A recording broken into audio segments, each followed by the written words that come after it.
Hello everyone, welcome back to my channel. तो कैसे हैं आप सब? आई होप सब अच्छे भले होंगे। तो आपको आज बात करेंगे जो लाइव में कल सपना आई थी और बहुत सारी बातें की है सपना ने, बहुत सारी पोल पट्टी खुली है। तो आइए जानते हैं इस वीडियो में क्या कही है सपना। भाभी तो भैया को मारती थी। ये वो मैसेज आया है। Hi baby. Hi baby. Dialogue के बारे में अंशु जी का मैसेज आया है। Hi baby. Hi baby. Hi baby. Anshu ji आपने एफआईआर डाली थी, क्या हुआ उसका? मैं ये कहती हूँ मेरी जिंदगी से ऐसे दफा हो जाए, इसकी शक्ल ना मेरे को दिखे कभी जिंदगी में। I hate you. सामने बोल रही हूँ बेटा, आई हेट यू।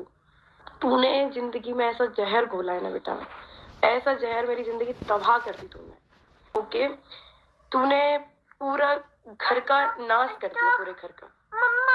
पहले मैं सोचती थी कि नहीं इसके पेरेंट्स ऐसे नहीं, बट आप उनसे भी बहुत आगे निकली। हाँ, कोई बच्ची नहीं है, बिल्कुल भी नहीं है। बच्ची बच्ची कह के ये तो हमने गलती कर दी। अपनी गैंग को तो लेके आओ छोटी दीदी। अंशु जी आप अपनी गैंग को लेके आओ। आप अकेली मत आया करो, वो लेके आया करो। वो पूरा नेगेटिव झुंड है ना, जब अच्छा लगता है वो डायन बोलता है मुझे, कंद बोलते हैं, उनको लेके आया करो। अरे मैं बच्ची बच्ची किसका यूज करी? जो बच्ची कर रही है वो क्या क्यों आती है फिर बच्ची? मेरी लाइफ बच्ची ने खराब कर दी। वो बच्ची डाल दे मेरे पे केस कि देखो ये मेरा ये यूज कर रही है, मुझे ऐसा बोल रही है। वो केस तो डाले। जो बच्ची प्रवचन बोलती है, बच्ची मुझे बोलती है कि सीता सावित्री, वो तब बच्ची नहीं रहती। मेरे कैरेक्टर के बारे में बोलती भी तो मैंने कुछ बोला नहीं है। ऐसा बोलूं क्या बोलूंगी?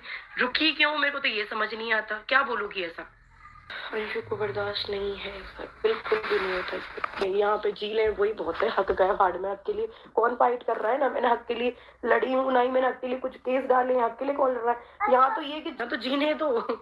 जीने भी नहीं दे रहे अभी। हक के लिए कौन लड़े इनसे? डोंट कॉल मी भाभी प्लीज, है ना? मुझे ये भाभी मत बोलो आप। वो सब बताएंगे बेटा, ये किसने मारा क्या किया, वो सब आप लोग अपने खुद मुंह से बताओगे, खुद अपने मुंह से। टेंशन मत लिए, तेरे मैसेज करने से कुछ होगा भी नहीं।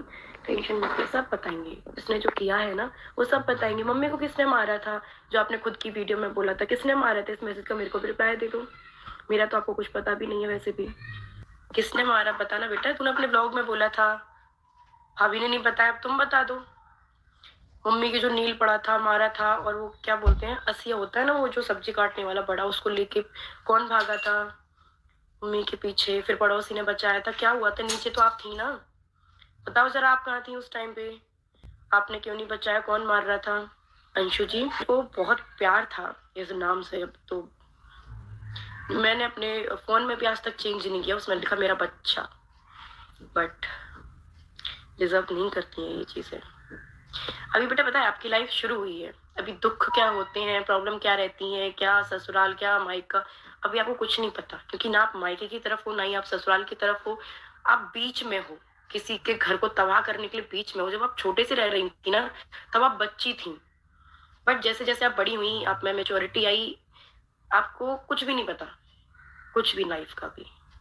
दूसरों पे टिप्पणी देना बहुत आसान है। आपका जो रियल घर था वहां भी गई थी, वहां भी आपने क्या किया जाके? बड़े होते हैं ना तो जब चीजें समझ आती हैं। अभी शादी होगी, अभी तो पढ़ो लिखो बढ़िया, शादी होगी फिर आपको थोड़ा बहुत समझ आएगा कि कहाँ भाभी को कितना सताया, क्या ठीक था क्या सही था। पर इतनी तो समझदारी थी अंशु में बहुत ज्यादा। जब अंशु जी चले गई, आप जवाब नहीं दिया आपने। मैंने लाइव में भी बहुत सारे सवाल किए थे। अच्छा ये बताओ, सूरज जी क्यों मारते थे मुझे? बहुत लोग के क्वेश्चन रहते हैं, ये हर बार रहता है। क्यों मारते थे? रीजन बता दो आप प्लीज।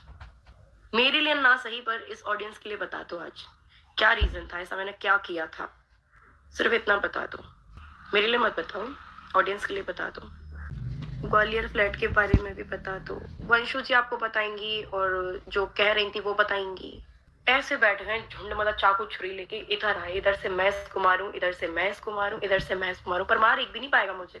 किसी की कोई सिंपत्ति नहीं चाहिए भैया।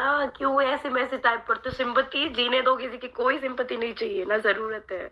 सेकंड वाइफ नहीं हूँ, सूरज जी की कोई सेकंड वाइफ नहीं थी। मतलब फर्स्ट टाइम मेरे से शादी हुई थी। ऐसा झूठी वूटी अफवाहें हैं, उससे कुछ फैलाते रहते हैं, पता नहीं क्या हो रहा है। व्यूज छापने के लिए इतने सारे लोग बैठे हुए हैं, कुछ भी बोलने के लिए, ये शादी थी वो शादी थी। कोई नहीं, मेरे से ही हुई थी उनकी शादी पर। सारी कार्रवाई होती रहेंगी, आप हमें पर वर्क करिए, बट हम आपको यहाँ पे कुछ भी चीज नहीं बताएंगे। सारी चीज आपको पता चल जाएंगी। तो जो मैं करना चाह रही हूँ वो मैं नहीं कर पाऊंगी।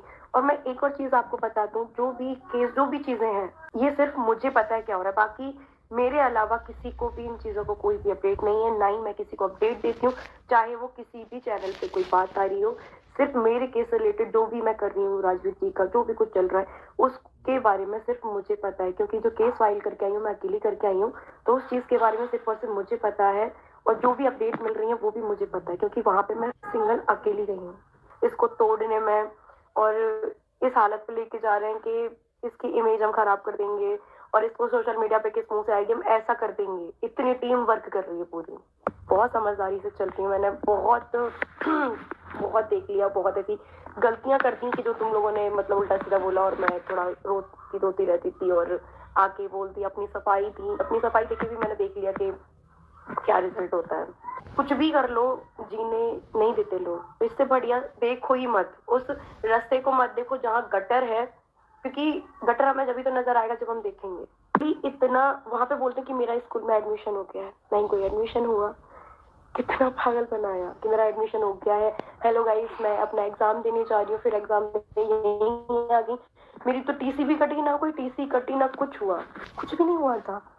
पूरा वेल प्लान था। फिर बाद में अब मैं अपने मम्मी पापा के साथ दूंगी। जिस दिन गई थी उस दिन क्या था, फिर आके सेम डे भाभी के पास फोन था, सेम डे वही तो चला रही थी। ऑफ कोर्स, मतलब यार देखने वालों में इतना दिमाग होना चाहिए कि वो बच्ची पहले ऐसी बिल्कुल भी नहीं थी। उसकी पहले भी वीडियोस जाके देखो, लाइव में इतना फंबल हो रही है। ऑफ कोर्स उनके पास तो फोन वही चला रही थी। भाई मेरे पति की डेथ हुई है, मैं फोन मेरे पास है, ये मेरे पास कुछ भी। तो गाइस आप कल सपना जो है वो लाइव आई थी और लाइव में उन्होंने बहुत ज़्यादा खुलासा किया है। वो कह रही थी उन्होंने केस दर्ज किया है, केस मतलब जो केस है वो चालू हो गया है, सबूत ढूंढना चालू हो गया है, किसका किसका हाथ है, सारी चीज़ें पता कर ली गई हैं। और अपडेट जो भी है, अपडेट उनको मिल रहा है, ऑफलाइन है जो भी वो कर रही हैं, लेकिन वो सोशल मीडिया पे नहीं बताएंगे अभी, क्योंकि वो सारी चीज़ें अभी उनको अलाउ नहीं है सोशल मीडिया पे बताना, तो इसलिए वो अभी नहीं बता पाएंगी। तो कह रही थी कि जब टाइम आएगा तो मैं बताऊंगी, जब मुझे मतलब जब उनको परमिशन मिल जाएगी कि हाँ तुम अब ये सारी बातें बाहर बता सकती हो, तब वो बताएंगी। जो हो रहा है सारी चीज़ें वो कर रही हैं और होगा, बोल रही है होगा, फैसला होगा, अपने लाइव में कहा है उन्होंने। अब मैं पूरा कोशिश कर रही हूँ और बहुत सक्सेस हो गए हैं, थोड़ा बहुत बाकी है तो वो भी हो जाएंगे हम लोग। और बहुत सारी बातें छोटी दीदी के बारे में भी कही थी, और जीजी बोलती छोटी दीदी, तो कहती हैं कि जब मैं लाइव आती हूँ या फिर वो लाइव आती हैं तो कहती हैं जैसे मैं लाइव आती हूँ वो भी लाइव आ जाती हैं और बातें करने लग जाती हैं। तो कह रही थी पहले तो मैं अपनी छोटी बेटी जैसी मानती थी, पर कोई छोटी बेटी नहीं है, इन्होंने मेरा घर बर्बाद किया है, इन्होंने ही मेरा घर तोड़ा है। जैसे कि आप जानते हैं कि किसी किसी की आदत होती है ना, यहाँ की बात सुनो वहाँ बोलो, वहाँ की बात सुनो यहाँ बोलो। तो इनको लगता है कि इनकी जो बातें हैं वो जाके इनके सास ससुर को बताती थी, अपने मम्मी पापा को बताती थी, और उन लोगों की जो बातें रहती थी वो सुन के आके इनको बताती थी। ठीक है, तो ऐसा इन्होंने ये करती थी, मैसेज एक दूसरे को पहुंचाती थी। और जो ऐसे लोग होते हैं ना जिस घर में, या जो भी लोग ऐसे होते हैं ना, वो घर को तोड़ने में एकदम बहुत ज़्यादा मतलब उनका नाम होता है, क्योंकि वो घर तोड़ देते हैं ऐसे लोग। तो इनके कहने का मतलब है कि उनके वजह से ही मेरा घर टूटा है। वैसे तो ये अकेली नहीं है, इनका पूरा झुंड है, मेरा घर तोड़ने में इनका पूरा झुंड है। लेकिन एक चीज़ और मैं कहना चाहूँगी, अगर हम घर में ट्रस्ट हो, परिवार में ट्रस्ट हो, फैमिली में ट्रस्ट हो, सब चीज़ें हो, तो कोई बाहर वाला किसी का घर नहीं तोड़ सकता। हाँ, कहीं ना कहीं मिसअंडरस्टैंडिंग के वजह से ही, जैसे घर में एक दूसरे पे अगर भरोसा ही ना हो तो वो घर टूट जाता है, और लोग उसी का फ़ायदा उठा लेते हैं कि हाँ अगर सामने वाला कुछ कह रहा है और कोई आके आपसे कह रहा है, तो आप सामने वाले के साथ जाओ, उस इंसान से पूछो कि क्या आपने मेरे बारे में ऐसा कुछ कहा, और कहा तो क्यों कहा। ठीक है, या फिर उनको कोई कुछ कह रहा है तो वो आके आपसे पूछें, ताकि दोनों में अंडरस्टैंडिंग अच्छी हो जाए, और कोई बीच वाला जो हो, बीच वाले को ही मजबूर होना पड़े उस बात वो आदत बदलने पे। मतलब जो बीच वाला फ़ायदा उठाता है उसकी आदत बदल जाए और वो ऐसा काम ना कर सके। तो इसीलिए कहीं न कहीं इनके घर में ये भी माना जा सकता है कि इन लोगों को एक दूसरे पे ही भरोसा नहीं था।